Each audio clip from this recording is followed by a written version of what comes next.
Capcom and the NES go together like peanut butter and jelly. In the golden era of 8-bit gaming, Capcom was a powerhouse of creativity and polish, delivering some of the most iconic and memorable games on the system. Whether it was through incredible platformers, gripping action games, or ambitious RPGs, Capcom cemented itself as one of the premier third-party developers of the era. So today, we're diving into the very best that Capcom had to offer on the NES.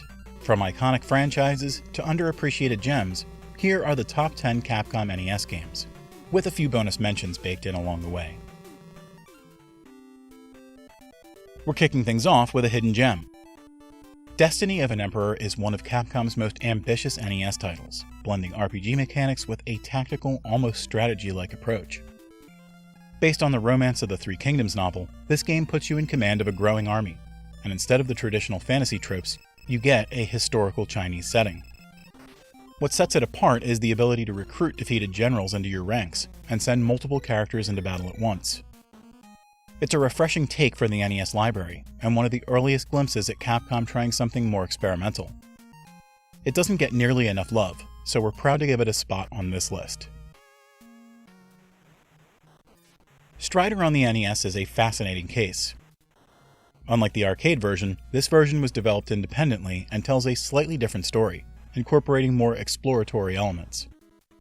Sure, it's rough around the edges, with some awkward hit detection and stiff controls, but it's also ambitious, with a cool sci-fi world and a narrative that tried to do more than just beat the bad guy. It may not be as polished as its arcade counterpart, but NES Strider is still an important entry in Capcom's library, showing they weren't afraid to think big.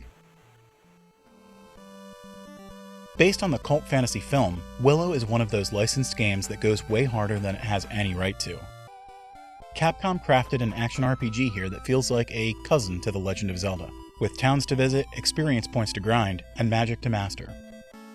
It has gorgeous sprites, surprisingly deep gameplay, and one of the best soundtracks on the NES. It doesn't just follow the movie beat for beat either. Capcom really expanded the world and the characters.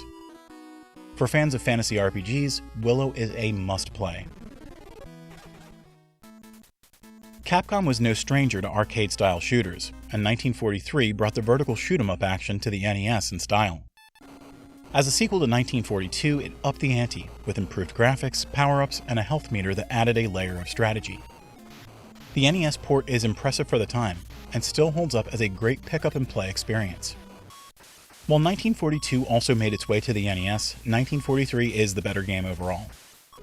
It refined everything, and set a standard for home console shooters in the late 80s. Disney and Capcom were a match made in heaven on the NES, and Chip and Dale Rescue Rangers proved just how magical that partnership could be.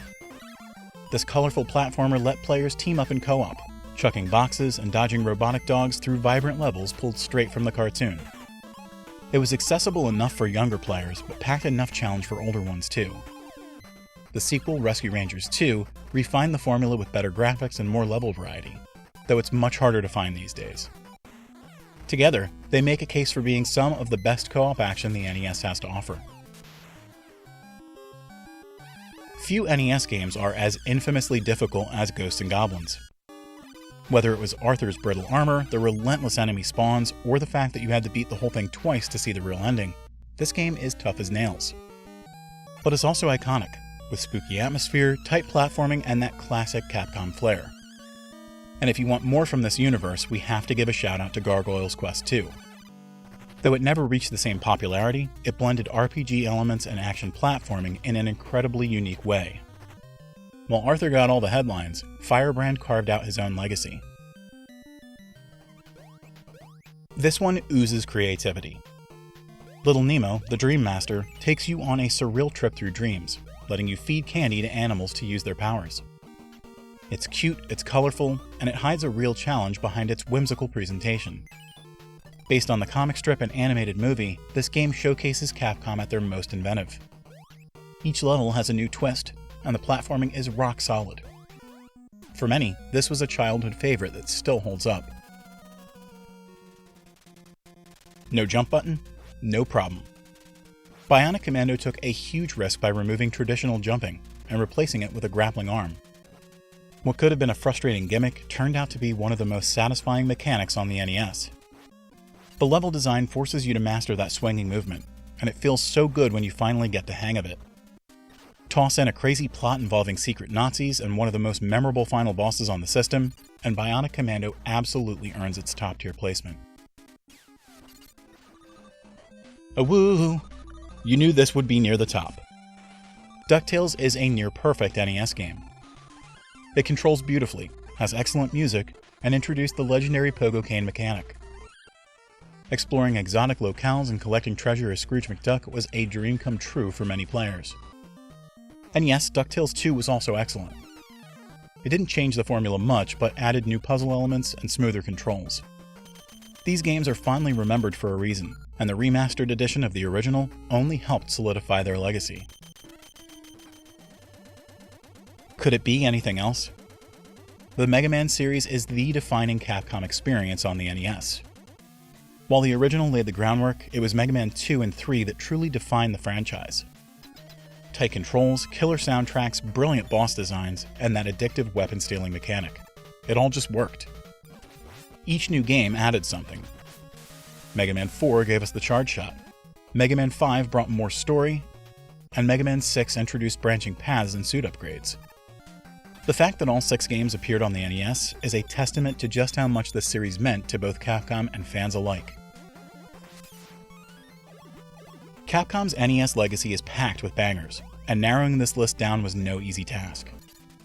Whether you grew up with games featuring heroes like the Blue Bomber or Scrooge, or discovered these classics later, there's no denying the impact these games had on the 8-bit generation. Let us know your favorite Capcom NES memories in the comments, and be sure to like and subscribe for more retro countdowns. Until next time, keep your controllers clean and your cartridges dust-free.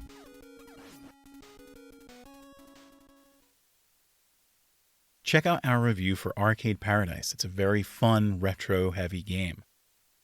If you're into D&D, you can also check out our sister channel, Tellist, where we have plenty of maps on display.